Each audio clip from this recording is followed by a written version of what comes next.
We're doing a bookend from last week where we had 3 shop owners on and we talked about financial challenges to overcome from their perspective.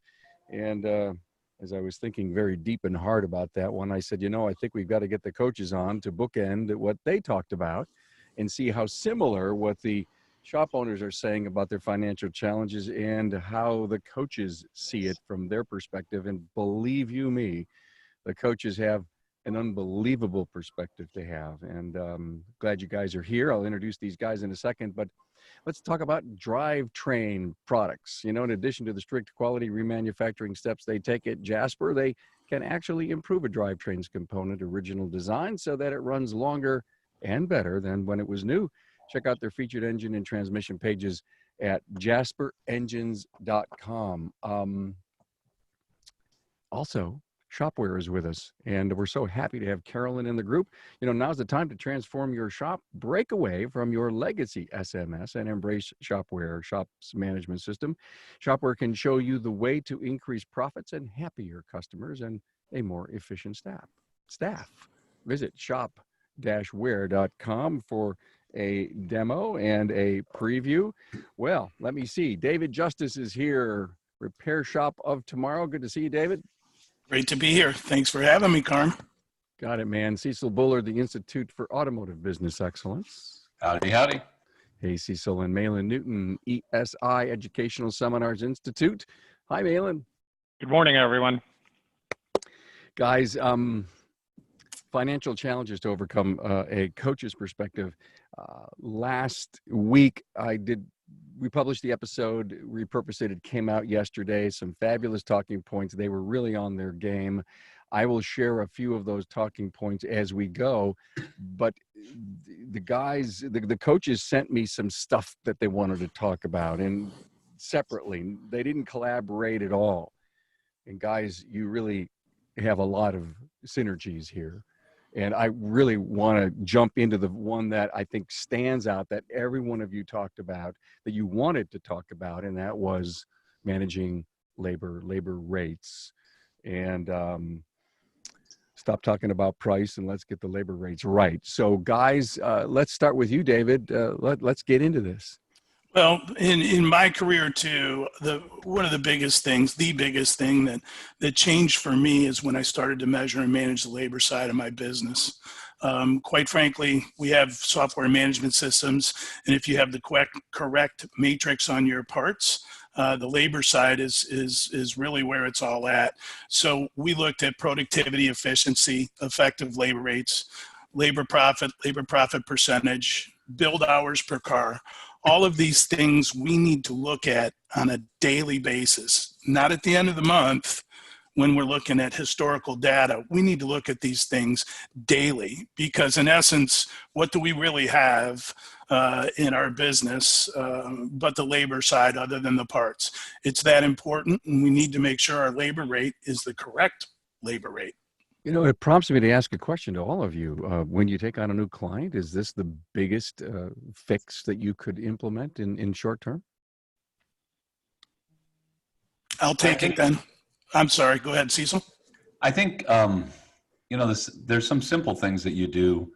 Obviously, raise the labor rate. I think every shop owner will go up $5 to $7 without an issue, and no customer is going to notice that. And so, as a coach, you walk in, you say, raise the labor rate, put a parts matrix in place. I think parts margin is the easiest thing to manage because you take the emotion out. Here's what the part costs. Here's how it works. And in essence, buy it or don't buy it. Obviously there's got to be compassion and you got to have sales skills and all kinds of stuff. But I think the labor side is probably the hardest part to manage because productivity matters a ton here. And even though you may be $150 an hour and only paying out 50, which would be about right. You could actually pay out a little more. If the productivity is down, then the cost goes up dramatically. So for every hour that your guy doesn't produce today, you can't sell that. And if you're paying any kind of a salary or an hourly, your labor cost goes up dramatically. That, and I think you said, effective labor rate. I think many shop owners don't understand that and how to manage that and what that means for their business. So this seems to me, Maylan, one of the uh, aha moments for a shop owner when he hires a coach or does the studying on how to become better at this is all these KPIs and efficiencies really shock them, or are they just waiting for someone to walk them down the aisle?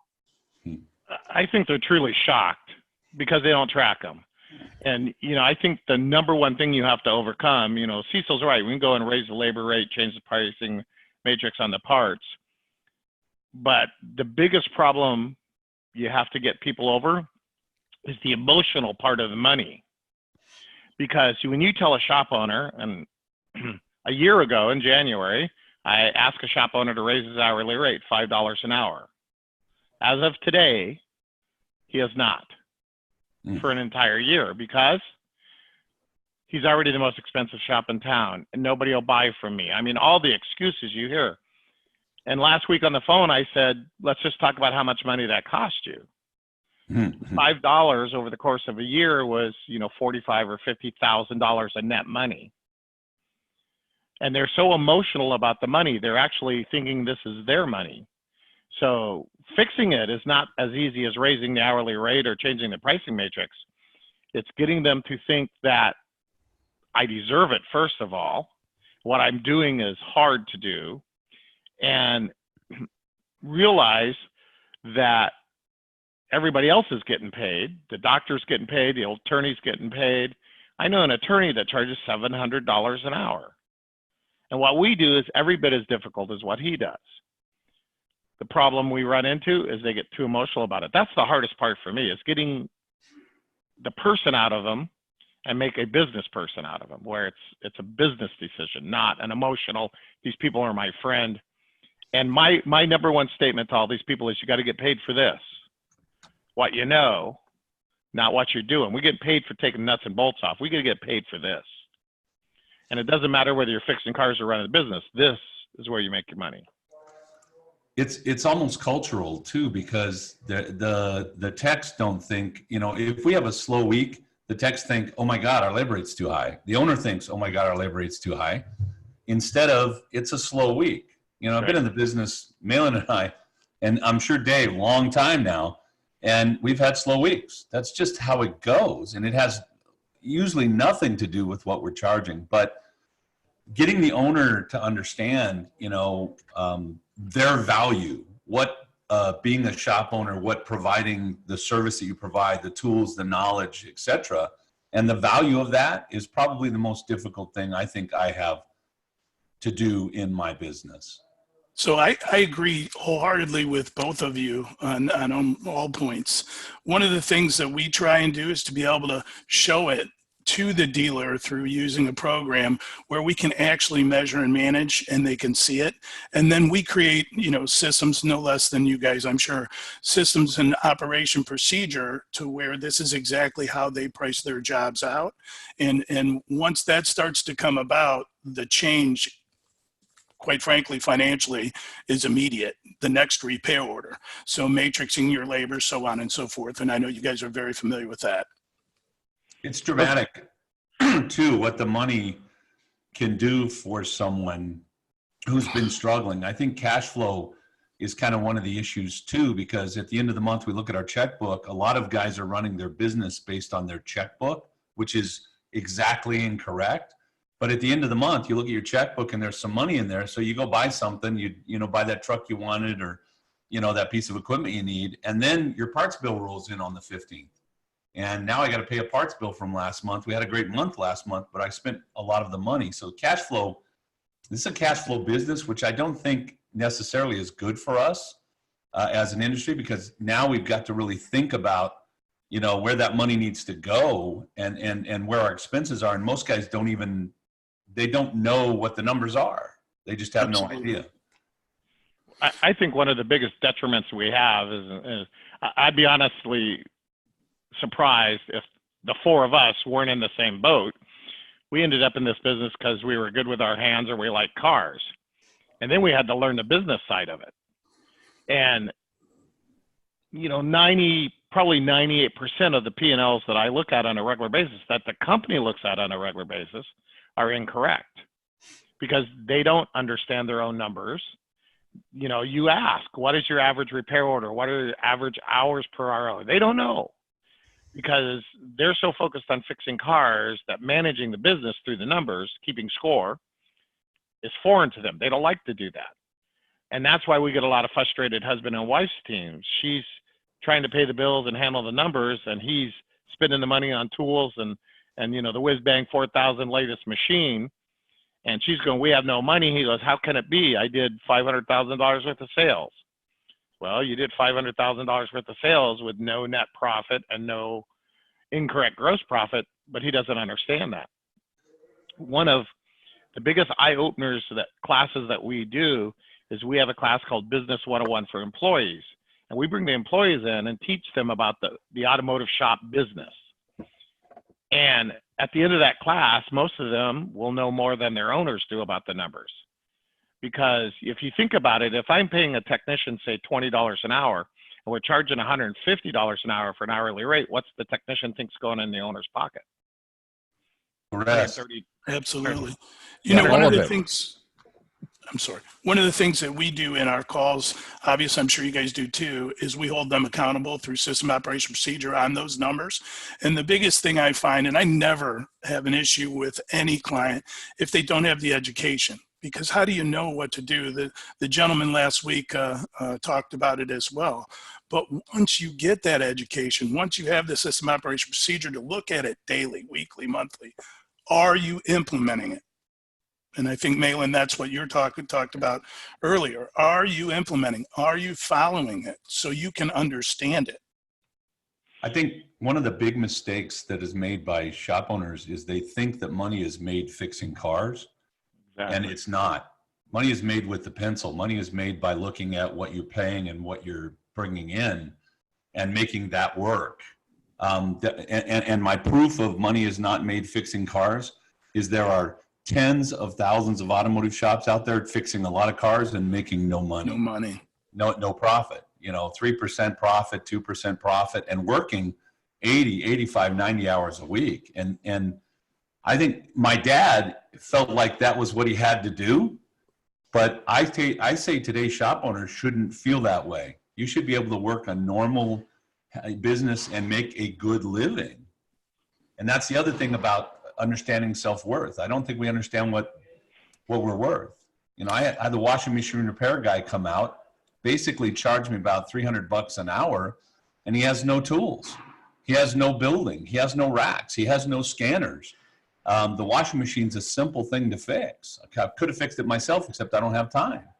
And I don't mind paying the washing machine repair guy $300 an hour to get the washing machine fixed. But I really mind it that a shop owner can't charge $250 an hour, $300 an hour, because they don't understand what the value of what they bring to the table, what they do. And it's an industry problem. It's an industry-wide problem. Absolutely. Because while we have shops that are still $75 an hour today, the other shops that are 150 feel like they can't go to 200. You know what though, Cecil? I resembled that guy you're talking about for many years, right up until I got the education. And that's what I mean. You know, I think that's one of our challenges is to get out to as many people as we can and share that, because once they have the education, the people that'll implement, I mean, automotive's a great place to be today. Wouldn't you guys agree? Oh yeah. For the guy that understands his business, this is, where else could you, you know, I think it's a fantastic industry, and the opportunity coming up for the guys that really get it and run their business, you know, on a model with processes and procedures and understand the numbers, they're going to do fantastic. I have a lot of them as clients. They do great. So I have a gentleman, he's 33 years old. I called him yesterday. He's going to the tax man. I said, oh, that's a horrible thing. You're going to have to pay all this tax. He said, no, we gave him the book Profit First. The other gentleman talked about it last week. He goes, Dave, it wasn't bad at all. I actually put in too much. I have extra money. How many times do you hear that? Yeah, I like that's a great point to bring up, and I'm glad you almost segued, David, into what I wanted to say, that the biggest takeaway last week from the owners was we have to be better at budgeting, and then it ended up being into the profit first, or the old envelope, or the jar, put the money in. Dad used to come home with the paycheck and cash it, and they'd put money in envelopes. And it's nothing different than what profit first really is have the obligation set aside so that you don't get in that kind of trouble. And that was one of their biggest takeaways, is that they were very poor money managers. And you said that right up front, Cecil. I have a rule, and my rule is Cecil gets paid.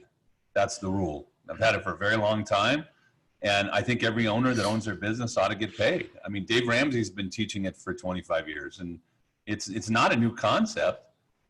We just need to budget, and we need to plan, and we need to charge what we're worth. So if you want to get paid, Maylan, it goes down to one of your talking points, is that the owner needs to get paid. Absolutely. I mean, think about it. None of your employees are going to go to work if you don't pay them, right? But the guy with the most liability and the most responsibility doesn't get a paycheck. Carm, I've had people walk up to me at trade shows with a roll of checks this big around. And their whole thing is, I want to cash these checks. $80,000, $90,000. And I just can't imagine. I love what I do, but somewhere there's got to be a reward for it. Well, somebody's got to pay me to schlep through the airports. And what happens is you get these owners that don't get paid, and they're not excited about work again. And they resent their employees who are getting paid much better than they are. And then when you start talking to them why you're not getting paid, you know what they tell you? We can't do that. We can't change our pricing. And I tell everybody, you got to do the hard stuff. And some of it's not raising your prices. Some of it is holding your people accountable so you're productive, profitable. And we all want the easy way out. They're looking for I call it the magic pill. So my feeling is, if the owner doesn't get paid, he's not going to be very happy to be at work. The whole business. The magic pill you're talking about, Cecil, just show me how to get more cars in my shop. Often more cars is death and not life. Better average repair order, better inspections, better management of the numbers, but you can't manage what you don't understand. So, I would say to all the listeners out there, go to some classes, mine, Maylan's, Dave's, there's 40 good guys that teach a good financial class, and at least understand the financial parts of your business. Well, and I think there's a part two to that. I agree 100% with that. Get some knowledge. I don't care where you get it from. But there's this word out there that kind of irritates me. It says knowledge is power. And that's not true. Implementation of the knowledge is power. So don't just go to the classes and then brag to your buddies, I went to the class. Go to classes and do what's asked of you. Whether you have a coach that holds you accountable, or whether you're accountable to yourself or your spouse or your kids. But, we've all seen it. We've had guys in our classes for 10 years, and they're in the same spot today as they were 10 years ago because they haven't implemented anything. That's a mentality issue, though. I can go do it myself and save some money. And that's the wrong mentality to have in this industry. You look at a shop owner that doesn't want to, I'm going to save whatever I might pay a coach or a consultant, and I'm going to do it myself. And 10 years later, they haven't done it. And what has it cost them? I would tell you, in the average shop, there's probably at least a minimum of $140,000 that's being lost between margins and parts margins, labor margins, productivity, effective labor rate. In the typical average shop, that's probably doing $700,000-800,000. It's just lost. And you can't have a mentality of, I'm going to do the cheapest thing, and yet I want my customers to pay me a decent wage for what I do. So I agree with both you guys. I mean, think about, look at 20 groups. We call it community. You guys call it whatever you want. Look at the progress that happens through peers and the sharing and obviously the knowledge that you all bring are educating. But when you put that all together, it's success. And I think that's what we need to share with people. It's not for you to build your business, Cecil or Maylan. It's for all of the automotive, for all these guys that just don't have the education to come in and take those classes you're talking about, Cecil, to get that and then to implement it, to have someone to hold them accountable. When I think about Maylan and I, when we were young, going to see Jim Hunt and then going back to the shop and making those changes and what value that's brought to my life, it's you can't price it. I mean, I've literally probably made $2 million more than I would have made in my life because of a few classes that I went. A guy named Jim Hunt, who I have the utmost respect for. He passed. But man, he changed my life, and he changed my father's life, and he's changed a bunch of other shop owners' lives through what I do out in the industry. And it's life changing. When your business runs well, it's life changing.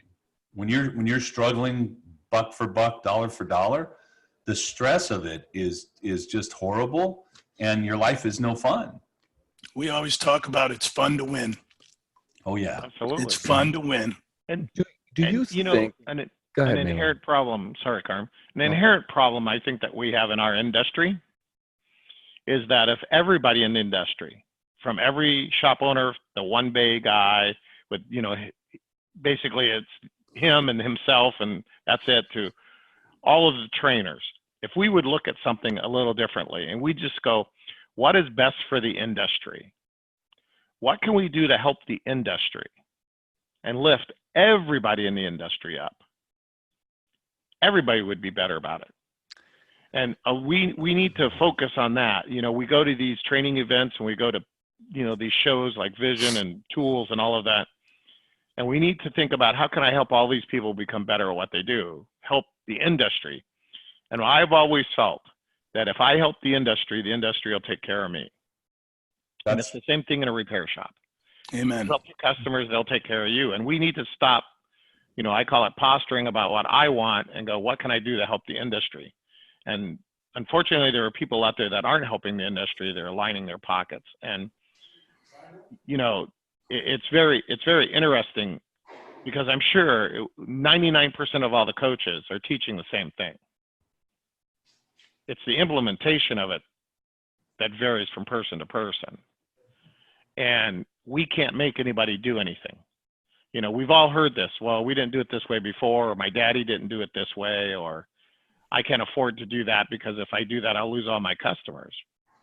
And, that's our inherent kind of backwards mentality. We work on very high-tech automobiles, and we're very good at that. But in reality, the front office is very low-tech in the way they think. They're not progressively thinking, in my opinion. And that's not meant to offend anybody. It's just an observation of doing this for a very long time. That's the worst phrase you can hear in business. We've been doing it like this forever. And how's it working for you? They have to understand. It's the right thing, right? I mean, it doesn't mean that's the way it should be done. There's a better way out there. I've always been one of those people that if somebody knows something that's going to help me be better, I want it. I don't care what it is. I mean, and I'm sure all you guys do the same thing. I've got 3 or 4 different mentors, consultants that I work with regularly to try and figure out something new, something I don't know that's going to benefit my clients and therefore benefit the industry. Cecil, we call that being a fast follower. Yeah. Well, I'm running right behind them, following them. Yep. Figure out what they're doing real well and implement it into yours. Part of my sickness, as I call it, is when I was in North Carolina and we had a whole group of 22 people that went out to dinner. We're sitting in a restaurant and I'm looking around and somebody asked me, what are you doing? I said, well, I'm looking to see how many seats this restaurant holds. And they go, why? And I said, well, I was just kind of curious what their average repair order was and what their car count is. And they go, this is a restaurant. I said, it doesn't matter. They have the same thing. And how fast can they turn the seats? And so we started talking. I said, see, I'm looking for how can I make my business better by what they're doing better? How do they serve this many people? What do they charge for this stuff? And they all looked at me like, you're weird. That's just the way my mind works. You know, I go to a racetrack. I went to a NHRA race in Northern California, and I'm sitting in the stands and I'm asking questions. How many people will these stands hold? What do you think the average sale was? What do you think their merchandising sale is? And I'm adding it up and I'm going, wow, this is pretty good business. You know, most shop owners fix the cars and they go home. My mind, and much like I'm sure all of our minds, is how do I improve business in general? Doesn't matter whose business it is. It's about what can I learn from this business? How do I make it better? My wife thinks I'm nuts because I'm always doing the math wherever I'm at. If I'm at a racetrack, I'm thinking, okay, this place holds 30,000 people. The ticket was this much. They're going to buy this much beer, this much, and I'm adding it all up and thinking about margin and it's just how my mind works. When I go in a shop, I look at the base and I go, man, this shop should be doing 3 million. And you talk to the owner and they're doing $1 million too. Right. And they got 5 guys. And Every they can't time make I money. go and I pay $8 for a popcorn at Regal Cinemas, I say, how come we can't get $200 in labor rate to make your car safe and reliable? Anyway, thank you. I got to make a comment. I just have to. I was at a seminar and I was in the morning going to the class and I stopped at Carl's Jr. and I got breakfast, just a breakfast burrito combo thing. It was like $13.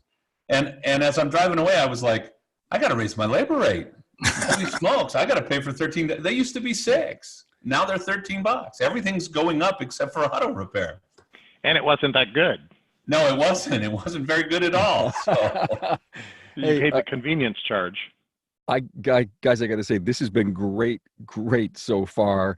And if my only wish is that we can get to one person when we, either this weekend or, as we republish this next week and people will listen to this and let it absorb all the great wisdom that you're sharing. And maybe we can change, as we all say, and lift a couple of ships. It's time to transform your shop with the only shop management system that will give you more profit and more time.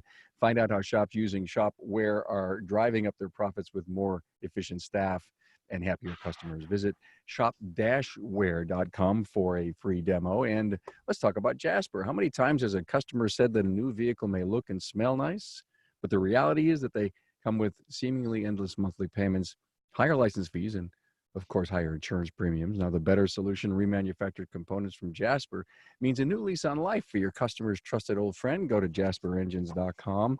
I took away from this last segment a very important key thing, and that was the accountability partner thing. And do you think, guys, as coaches, that is one of the most resistant elements that the shop owner who should be really involved in a 20 group, a community group, a smart group, a consultant and a coach, is that just don't want to be pushed in a direction that's uncomfortable for them? Well, Carm, I think for me, and what I experience a lot out there when we're out on the road, people are prideful. There's a lot of time when people just say, I can do this, and they don't want to ask for help. And I was that guy for a long time, and Cecil says he has multiple mentors as well as Maylan. I'm sure he does as well as I do.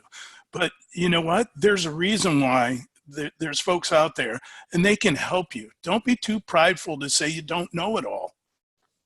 I think that's a big part of it. I think that, like, I've been doing this 25 years and I've never gotten quite where I need to be. Do I really want someone to tell me I've been doing it wrong for 25 years? And maybe I don't really want to find out. Maybe I know shop owners that look at their business and they go, this is all there is. And I'm just going to have to hang out here and do what I can do and struggle for the rest of my life. I'm not willing to do that. I want to know what the guy down the street is doing that is making his shop successful. And obviously consulting companies, good consultants and 20s groups will give that to me. I was looking at, I just did a big 20s group, our largest.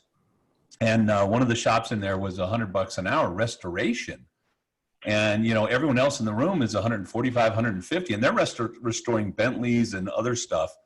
And we're just like, I have a shop in Southern California, it's a restoration shop. When I started with them, they were $97 an hour. We just went to $216 a year and a half later. And they're busier now than they've ever been because it also created value for the client, right? I just think we need to find out whatever we need to find out, and the pride thing has to go away, and seek knowledge and then implement it, as Maylan says, and whatever it takes. If I need somebody to hit me with a 2x4 once a week over the head to get the job done, then I'm going to hire somebody to hit me with a 2x4, because the job is to have a good life and make a wage that allows you to have a good life, because pretty soon you got the white hair and things are getting towards the end. It goes fast. Well, one of the things we talk about is getting your head right. Because I know that you guys, coaching with your clients, when you get someone that is motivated, wants to learn, wants to implement, and really is craving for that hunger, and then things start to happen, that's what we like to talk about. It's fun to win. Because when you put those systems, operation, procedures together, and then you implement it and it starts to work, all of a sudden that vision starts to come to the auto repair person that says, I can do this. Somebody that's excited and motivated about being successful in their company, you can't hold them back. There's nothing you can do to keep them from being successful, because they're going to do. I'm always thinking. Like I know Maylan and we're like almost twin brothers from another mother. I'm always thinking, why are some shop owners better than other shop owners? Why do some people get better results? And I think it's this idea that I just decided I'm not going to go for the old stuff. I'm going to learn whatever it takes. I'm going to do whatever it takes, as long as it's not illegal, immoral, or unethical, and be successful within my business. And then they throw their pride to the side. They go get a consultant. They make the changes. And once they start seeing success, that's what I live for as a coach, as a consultant, is seeing people change their lives, spend time with their families, have Amen. Have a real life outside of their business. Well, it's very interesting. I think our industry is kind of surrounded by an ugly retainer that's keeping people from being successful. And it's a pretty simple word. It's called ego. If we could let go of our egos and stop trying to be all things to all people and just go, hey, that's a great idea, let me try it. And I ran into this, way back when we first learned how to set our hourly rate. I worked for a guy, great guy, very progressive, he sent us to training, and I came back and I said, hey, look, we looked at our hourly rate and we need to do this and we need to change our hourly rate. And you know what he told me? We can't do that. And I said, we can. And what was funny was, even though I could show him the math of why we needed to do it, he wouldn't do it. So me being a follower, I wrote every estimate at the higher rate. I just charged more money. I didn't tell him I was doing it. And since I wrote most of the estimates, next thing I know, he's out there going, what are you doing? And I said, what do you mean? I don't understand what you're saying. What are you doing? I said, I'm not doing anything. He goes, I know you're doing something because there's more money in the bank account. Why? I said, well, remember the conversation about raising the hourly rate, and we needed to do that, and you said we couldn't do that because nobody would buy it and we'd get nothing but complaints and, all of these things. Yeah. Well, I've been doing it for 6 months. And he stopped and goes, you can't do that. And I said, okay, I will stop then. And he walked away, took 2 steps. He walked away, he turned around and said, never mind, do whatever you want. But he was so afraid. And it's just a matter of selling value, selling the benefits of doing business with it, and being confident in it. But you see that everywhere. I think it's more than ego. I think, as Maylan says, it's fear. I'm afraid if I raise my rate, I'm going to lose my customers. I'm afraid if I manage my staff and require them and hold them accountable for what they're doing, I'm going to lose staff. And man, you can't replace staff today. Oh my God. So we got to accept crappy performance, and you can't put any pressure on the staff. And that couldn't be so far from the truth. We need to stop living our lives in fear in this industry and start living our lives in future. This is what's possible. This is what is obtainable. And you only have to look at certain shops to go, if they can do it, I can do it. I have to tell you, I wrote this down, guys. Fear makes you stupid. And thank you, Cecil. In fact, I've actually done a for the record rant on that exact subject. So thanks for nailing it. There's an interesting study done on farmers, and there's a whole book about it. And when they're harvesting, they're rich. And when they're in the middle of the season, when they're not harvesting, they're poor because they borrow money during the season, then they pay it off when they harvest, and that's the cycle. When they make decisions during the harvest, they make better decisions. When they make decisions when they're broke, they make poor decisions. Right. So, when we think in a broke mentality, and there's some great books on that, we actually hurt ourselves because we don't make good decisions. We make bad decisions. And we need to be making the best decisions about our businesses. It's everything. And for success. Yes. And understand that you can get it. Believe that you can be successful, because this is a great industry. One of my favorite books is You're Broke Because You Want to Be by Larry Winget. And you think about that title and you go, no, I don't. But the actions, the follow through create that, where you're not making good decisions. You're absolutely true, Cecil. And sometimes when we have money, we don't make very good decisions. But we got to change the way people think. And I think that's at the core. I think that's really at the core of the whole thing. And people don't think that the automotive industry has a value, because we've actually created our own problems. I mean, you think about what's advertised. We advertise price, and we give stuff away very cheaply. We're working on very sophisticated vehicles. An F-150 has more lines of code than a 787 Dreamliner now. And I've flown that plane, and it terrifies me to think that F-150 has more lines of code in it, because it's on ground level and I'm 35,000 feet above the ground. But the bottom line is, we're not selling the value of what we're doing. We're just dumb car guys. Because I think we don't believe in the value of what we Right. bring to the table. I mean, not everybody can fix a car correctly. I mean, we see this all the time. If we own a shop, we fix other people's mistakes. And there's a value in being able to fix a car correctly today. And the knowledge that we need to do that. Our industry's probably $100 behind the Liberate curve. Why can't we attract good technicians into our industry? Well, it's not glamorous, and I can't get paid. I see new techs coming in at $14, $16 an hour. They can't even, they have to live in mom's basement, and they can't buy tools. We can't do this anymore, or our industry is going to collapse in on itself. And you know what? There's going to be some shops that come out of that really great, smelling great. They're going to buy up all the other crap, because the cars have to be fixed. So Cecil, one of the things we always talk about is like three legs to a stool: the education, system, operation, procedures, what we need to do, looking at KPIs, communication, how do we touch the right client with predictive marketing to bring that right client in, and then implementation, how do I do it all the time? In other words, consistency. Yeah.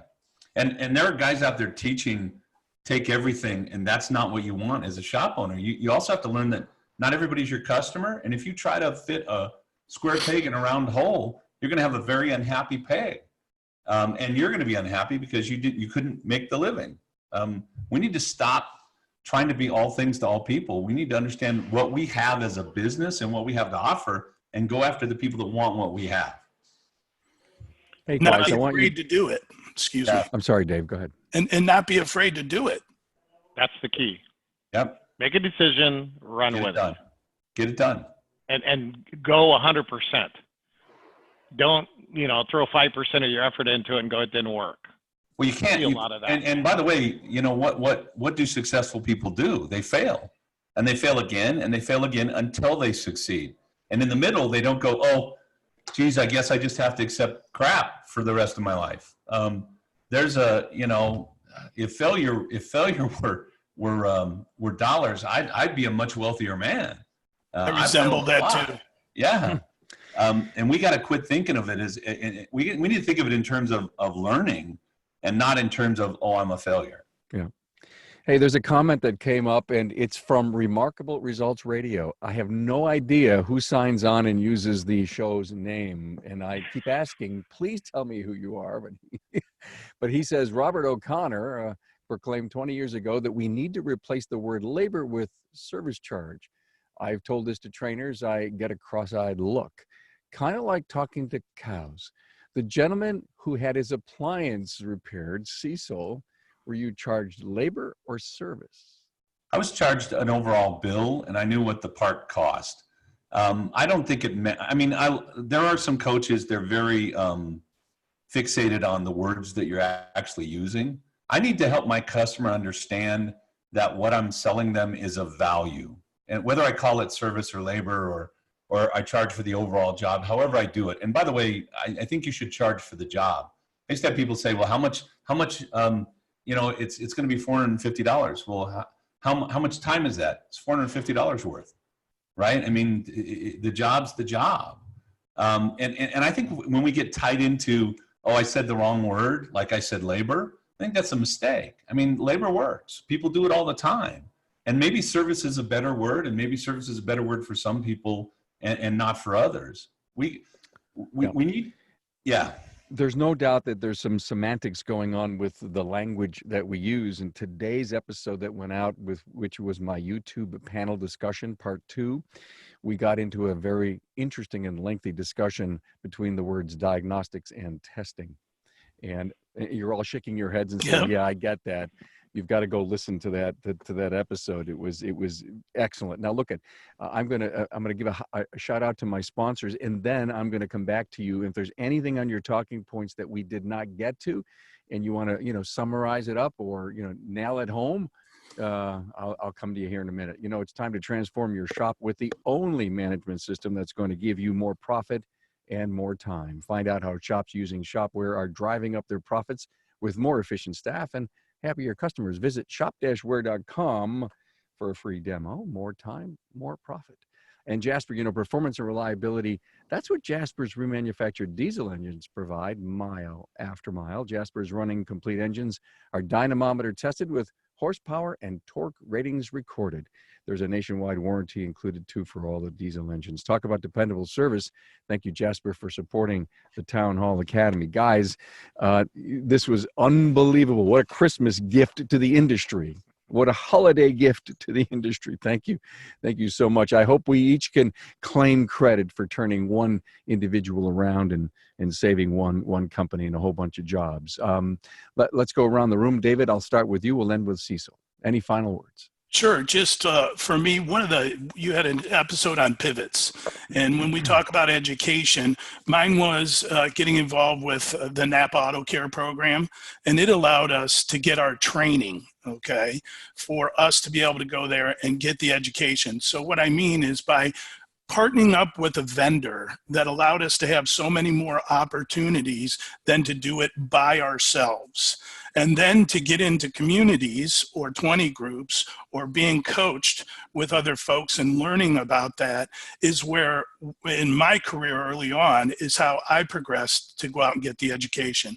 So I highly suggest that people have the opportunity to, if you will, partner up with quality programs, vendors that can really help you, whether it be from phones to traveling to renting cars. I mean, there's just so many different things. But take the opportunity, and then when you have that opportunity, grab the stuff, go to the training, implement what they teach you, and move your business forward.